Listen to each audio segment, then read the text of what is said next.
जी तो ninth class students, अस्सलाम वालेकुम। आज हम फिज़िक्स में पढ़ेंगे स्केलर एंड वेक्टर्स।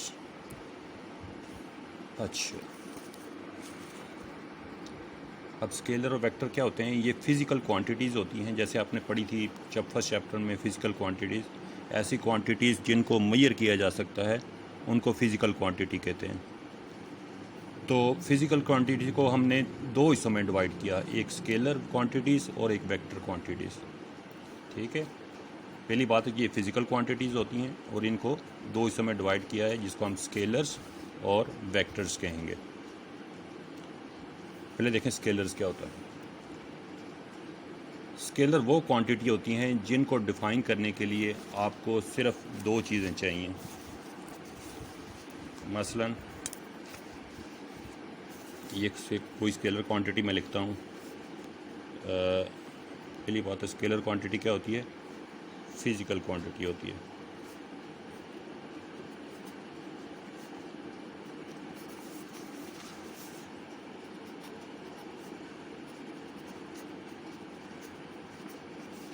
फ़र्ज़ करो वो क्वांटिटी है, मैं बाज़ार से जाता हूँ शुगर लेने, ठीक है,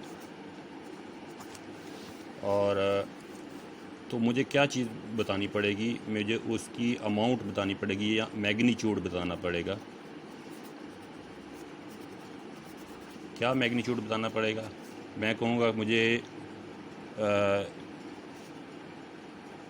3 चाहिए। अब दुकानदार कहेगा कि 3 क्या चीज़ है अभी, तो मैं साथ में यूनिट भी बताऊँगा कि मुझे 3 किलोग्राम चाहिए। ठीक है, आपने कोई फ़िज़िकल क्वांटिटी लेनी है तो आप क्या कहोगे? 3 kg। ठीक है, तो ये क्या चीज़ है? 3 क्या है? मैग्नीट्यूड है, और kg क्या है? यूनिट। तो आपको स्केलर क्वांटिटी बताने के लिए दो चीज़ें बतानी पड़ती हैं, मैग्नीट्यूड और उसका यूनिट। ठीक है,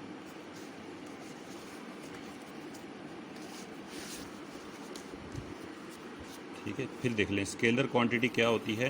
ये एक फ़िज़िकल क्वांटिटी होती है जिसको डिस्क्राइब करने के लिए आपको दो चीज़ें बतानी पड़ती हैं, डिस्क्राइब करनी पड़ती हैं। एक तो उसका मैग्नीट्यूड और दूसरा उसका यूनिट। ठीक हो गया, अब इसकी डेफिनेशन पढ़ लेते हैं। Scalar quantities are physical quantity which can be completely described by its magnitude and its unit is called scalar quantity। ठीक है, जो फिज़िकल क्वांटिटी मैग्नीट्यूड और यूनिट से डिस्क्राइब हो सके उसको फ़िज़िकल क्वांटिटी कहेंगे। इसकी एग्जांपल्स क्या हैं? मैस, जैसे मैंने शुगर की बताई आपको एग्जांपल, तो केजी क्या है? मैस का यूनिट है। इस तरह लेंथ, आप कपड़ा लेने जाते हो तो जाके यही कहेंगे कि मुझे 2 मीटर या 4 मीटर कपड़ा दे दें। 4 क्या है? 3 और 4 क्या है? इसका मैग्नीट्यूड, और मीटर क्या होगा? उसका यूनिट। तो दो चीज़ें कहेंगे तो वो समझ आएगा कि आपने क्या चीज़ मांगी है। ठीक है, कितनी मांगी है। ठीक है, इस तरह स्पीड है, टाइम है, सेकंड बताएंगे, 5 सेकंड, 10 सेकंड या 5 घंटे, 5 आवर्स, 5 आवर्स। तो 5 मैग्नीट्यूड हो गया और आवर यूनिट हो गया। वॉल्यूम, वर्क, एनर्जी, ये सारे स्केलर क्वांटिटीज़ हैं। आगे हम पढ़ेंगे वेक्टर क्वांटिटीज़। वेक्टर क्वांटिटीज़ क्या होती हैं?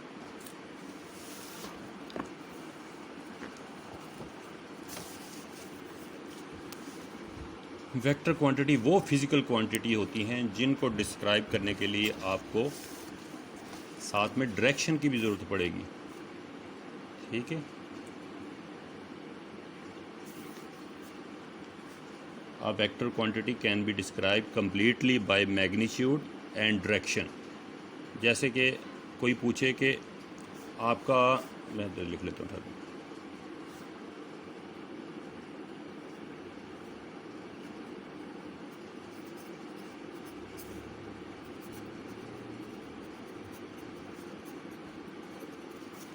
वेक्टर क्वांटिटीज़ क्या होती हैं, तो आपको उसको डिस्क्राइब करने के लिए डायरेक्शन भी साथ बतानी पड़ेगी। जैसे कि मैं कहूँ कि आपका घर किधर है, तो आप कहेंगे, फ़र्ज़ करो आप इधर हैं इस वक्त, और इधर ईस्ट है, इधर वेस्ट है, इधर नॉर्थ है और इधर साउथ है, और ये आपका फ़र्ज़ करो इधर घर है आपका, ठीक है। आप मुख्तलिफ़ रास्ते से गुज़र के जाती हो, ऐसे ऐसे ऐसे, ठीक है। ये आपका घर आ गया। जब मैं पूछूंगा आपका घर किधर है, तो आप ये नहीं बताओगे कि पहले लेफ़्ट जाना है, राइट जाना है, फिर आपने घूम के फिर ऐसे ऐसे करके, नहीं। तो आप बताओगे कि मेरा घर नॉर्थ की तरफ है और 1 किलोमीटर के फासले पे है, ठीक है, या 2 किलोमीटर के फासले पे है, या 1 किलोमीटर, जितना भी होगा। तो आप यानी कि यूनिट भी बताओगे, मैग्नीट्यूड भी बताओगे, और साथ में डायरेक्शन भी बताओगे कि नॉर्थ की तरफ है, ठीक है। किस तरफ है? नॉर्थ की तरफ।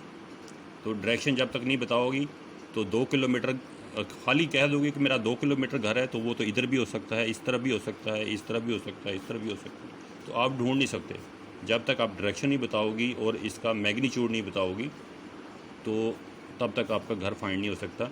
तो इसमें दोनों चीज़ें बतानी पड़ेंगी आपको कि मेरा घर 2 किलोमीटर के फासले पे इस सीमत में है, इस डायरेक्शन में है, ठीक है।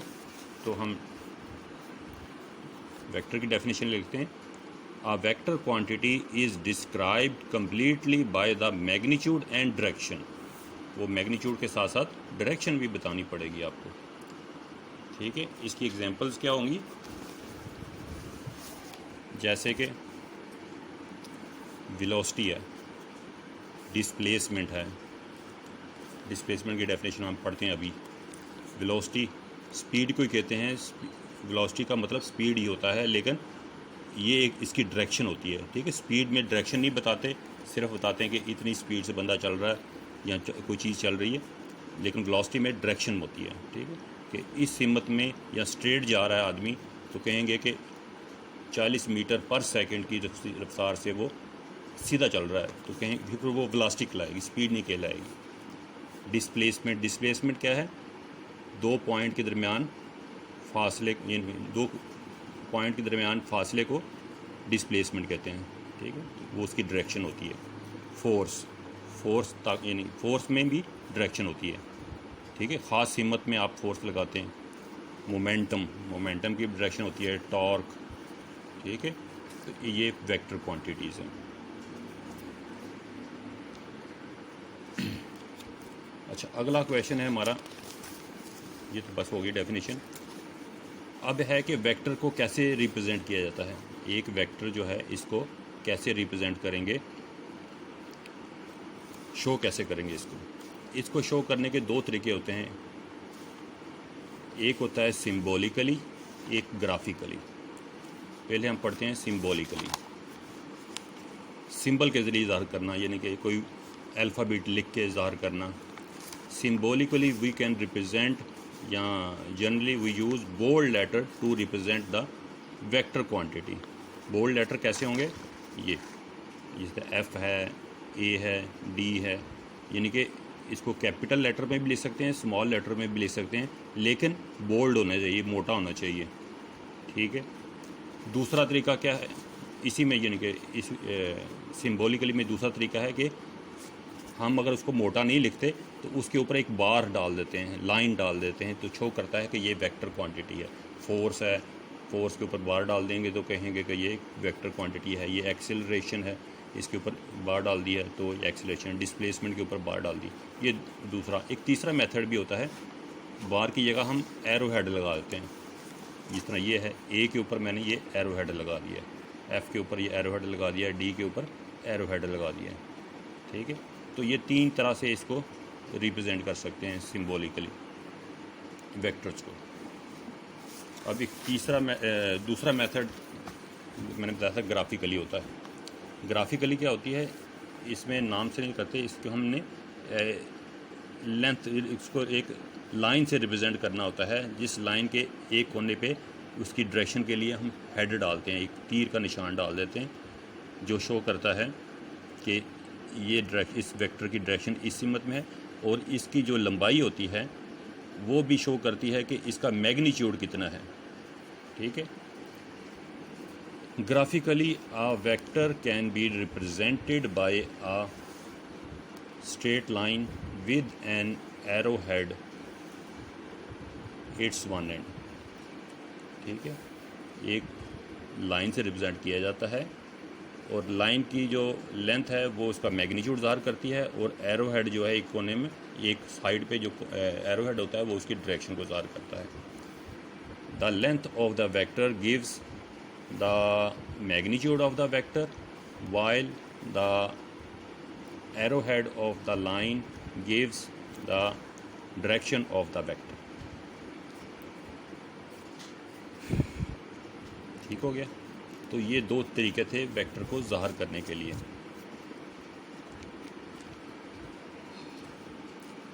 आगे हम पढ़ेंगे पोजीशन। पोजीशन क्या होती है? देखें, अगर आपने पोजीशन ज़ाहिर करनी है किसी चीज़ की,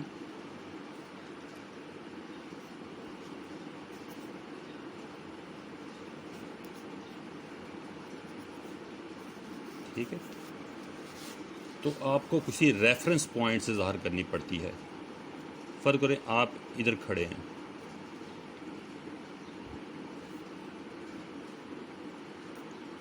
ये खड़े हैं, ठीक है, तो आप अपने आप को भी रेफरेंस पॉइंट मान सकते हैं। मैं पूछूंगा कि ये आदमी किधर है, तो आप पहले डायरेक्शन बनाओगी कि ये नॉर्थ है, ये साउथ है, ये ईस्ट है, ये वेस्ट है, सॉरी, तो आप कहोगे कि ये तो हो गया ना ईस्ट, ये नॉर्थ, और ये बंदा इसके दरमियान में है, तो ये नॉर्थ ईस्ट में है बंदा, और ये फ़र्क करो जी 2 किलोमीटर के फासले पे है। ठीक है, तो आप इसको फ़िक्स पॉइंट, ख़ुद को आप कहेंगे कि मैं फ़िक्स पॉइंट, यानी कि आपने आपको एक फ़िक्स पॉइंट ले लेते हैं आप, तो आप उसके रेफरेंस से बताते हो कि मेरे से ये बंदा 2 किलोमीटर फासले पे है और किस डायरेक्शन में है, नॉर्थ ईस्ट में है, नॉर्थ ईस्ट डायरेक्शन में 2 किलोमीटर के फासले पे है। इसी तरह किसी पॉइंट को भी रेफरेंस मान सकते हैं। फ़र्ज़ करो ये एक पॉइंट है, ठीक है, तो इसको मैं रेफरेंस पॉइंट या फ़िक्स पॉइंट मान लेता हूँ। तो मुझे पूछे कि कोई ये पॉइंट कहाँ पे है, तो मैं कहूँगा कि ये ईस्ट की तरफ है और 2 सेंटीमीटर है। ठीक है, तो मैं इसका लोकेशन बता सकता हूँ। अब देखें डेफिनेशन क्या है।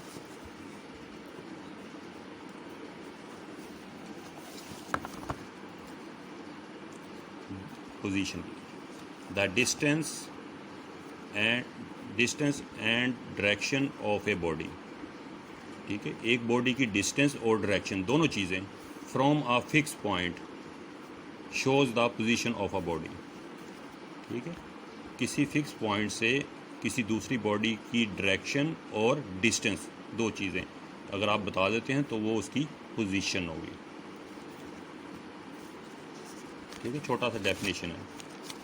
द डिस्टेंस, फिर मैं रिपीट कर रहा हूँ, द डिस्टेंस एंड डायरेक्शन, दो चीज़ें बतानी है, डिस्टेंस और डायरेक्शन, कहाँ से, एक फिक्स पॉइंट से। The distance and the direction of a body from a fix point shows the position of a body. ठीक हो गया। आगे भी दो डेफिनेशन है छोटी छोटी, वो भी कर लेते हैं, क्योंकि हफ्ते में आप एक ही पीरियड हुआ करेगा आपका, तो मैं कहता हूँ ये 2 या 3 छोटे छोटे डेफिनेशन हो जाएं।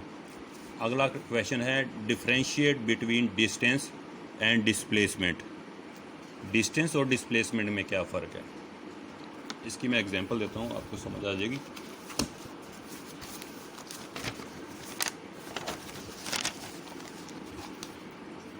अच्छा, फ़र्ज़ करें कि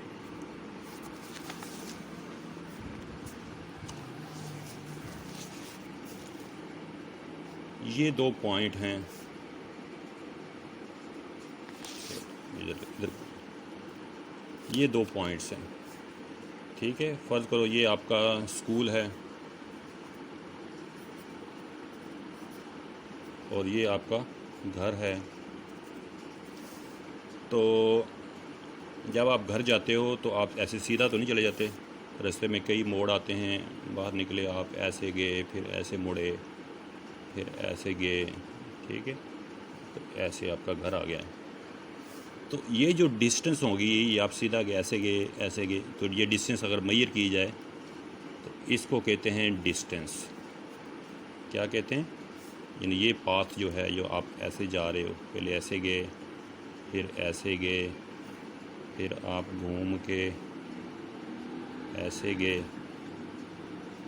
फिर ऐसे गए, फिर ऐसे गए, ये जितना फासला बनेगा इसको कहते हैं डिस्टेंस।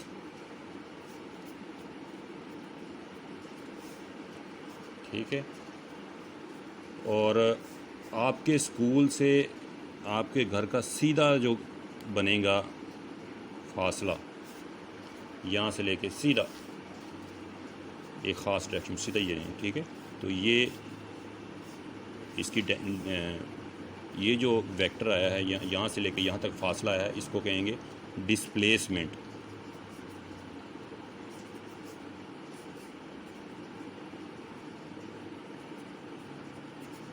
क्या कहेंगे? डिस्प्लेसमेंट। डिस्प्लेसमेंट एक वेक्टर क्वांटिटी है, डी से ज़ाहिर करेंगे इसको, ठीक है। ऊपर बार लगा देते हैं या इसको मोटा लिख देते हैं, या एरो हेड भी लगा सकते हैं।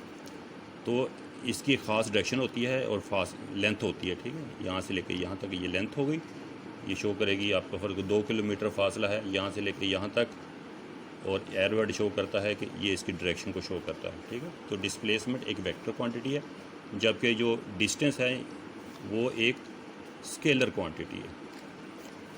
अब हम इसकी डेफिनेशन देख लेते हैं।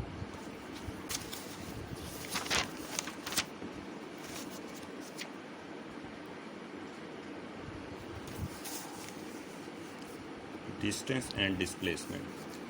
The length of a path between 2 points, यानी कि 2 पॉइंट के दरमियान जो पाथ है उसकी लेंथ, 2 पॉइंट के दरमियान जो पाथ बनता है, रास्ता बनता है, जैसे आपके स्कूल से आपके घर का रास्ता है, उसकी जो लेंथ होगी वो क्या कहलाएगी? डिस्टेंस। दोबारा देखें, length of a path between 2 points is called the distance between those points. ये होगी डिस्टेंस की डेफिनेशन। डिस्प्लेसमेंट क्या होता है? ये एक शॉर्टेस्ट डिस्टेंस है 2 पॉइंट के दरमियान। Displacement is the shortest distance between 2 points which have magnitude and direction.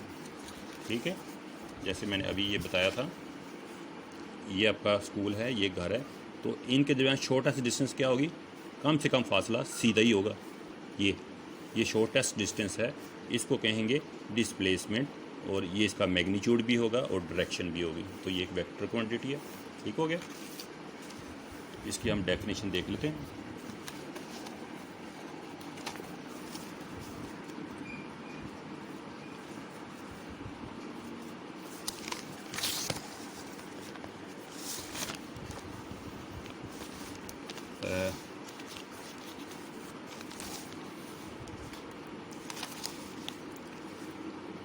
Distance क्या होगी थी? Length of a path between 2 points is called the distance. Distance is a scalar quantity and represented by S.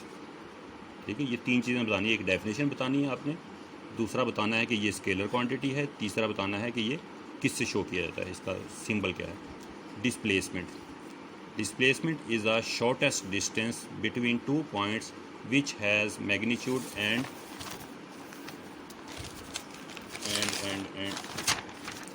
direction. It is a vector quantity and represented by D। ठीक है, ये bold करके लिख दिया। अगर बोल्ड नहीं लिखना तो आप इसके ऊपर वेक्टर बना दें या बार लगा दें।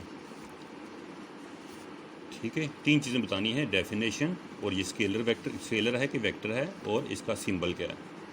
यहाँ तक हो गया। चलें, आज के लिए ये क्वेश्चन नंबर जो मैंने करवाए हैं आपको, ठीक है, 5, 6, 7, 8, ये इसकी मैं पिक्चर सेंड कर रहा हूँ आपको, और आप इसको लिखें, याद करें, तैयार करें इसको। ठीक है, आज के लिए इतने काफ़ी है। अल्लाह हाफ़िज़।